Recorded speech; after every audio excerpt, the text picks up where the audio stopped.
कहा गया है सत्य बोलें, सत्य सुने, सत्य करें। तो जो भी है सत्य बोलें, सत्य सुने, सत्य करें वगैरह, लेकिन सबसे पहले उसको जीने का प्रयास करें। जो व्यक्ति सत्य को जीता है उसको बोलने की आवश्यकता नहीं पड़ती है। यानी जो जीता है वो अपने आप बोलता है, उसको बोलने पर एम्फेसिस नहीं करना पड़ेगा, बोलने पर उसको स्पेशल जोर नहीं देना पड़ेगा। तो सत्य को जो जिएगा तो वह सत्य को बोलेगा ही, वो बिल्कुल बोलेगा, वह स्पष्ट बोलेगा क्योंकि सत्य को जी रहा है, जी करके अनुभव ले रहा है। और जो भी बोलेगा वो बहुत क्लियर कट बोलेगा, स्पष्ट बोलेगा। जरा एक बार जी करके देखते हैं इन नैतिक शिक्षाओं को, पता यही चलेगा हम जी नहीं पाएंगे।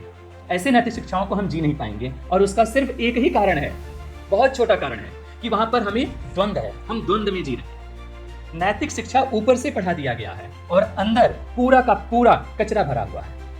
एक जन्म का हो, 2 जन्म का हो, 3 जन्म का हो, जो स्मृतियां हैं, जो संस्कार हैं, जो हमारे पूर्व जन्म के, जो हमारे कार्मिक एक प्रकार के पैटर्न है माइंड में, मेमोरी के फॉर्म में जो स्टोर हैं, वो तो पहले से ही है।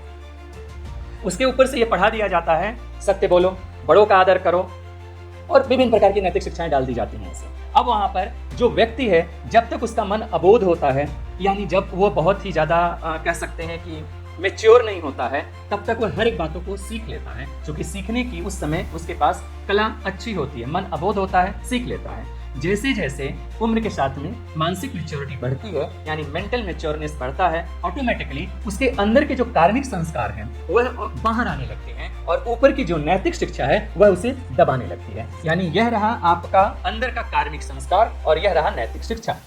कार्मिक संस्कार कहता है कि नहीं, अगर कहीं कोई गलत हो रहा है तो आप उसका विरोध करो। नैतिक शिक्षा कहता है कि नहीं, सबसे सम्मान से बात करो। ऐसी स्थिति में जो जातक है, जो व्यक्ति है, वह दमित हो जाता है, सिजोफ्रेनिक हो जाता है। उसके पास 2 पर्सनालिटी हो जाती है। एक व्यक्तित्व होता है उसका खुद का, जो संस्कारों से लेकर के आ रहा है, और दूसरा व्यक्तित्व हो जाता है उसका नैतिक शिक्षा, जो वह स्वयं पढ़ा गया है या फिर पढ़ाया गया है। ज्ञान मिलेगा जिससे आपकी अज्ञानता दूर होगी, आपकी अविद्या दूर होगी और आपके अंदर बोध का जो बीज है वह प्रस्फुटित होना शुरू होगा।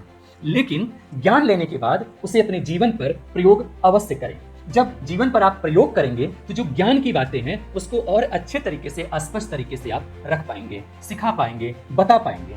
अपने हित के साथ साथ आप लोगों का भी कल्याण कर पाएंगे, लोगों का भी आप मंगल कर पाएंगे। तो पुस्तक, धार्मिक बुक, धर्म ग्रंथ, यह सभी यथार्थ की ओर, सत्य की ओर, बोध की ओर, निर्वाण की ओर, महामृत्यु की ओर इशारा करते हैं। इनका सिर्फ इशारा है। भगवत गीता की अगर हम बात लें तो वह जीवन का बहुत अच्छा पाठशाला है, जीवन का बहुत ही अच्छा एक एल्केमिस्ट्री है। आपके माइंड का, आपके जीवन का, आपके संस्कारों का एक बहुत अच्छा प्रोग्रामिंग है।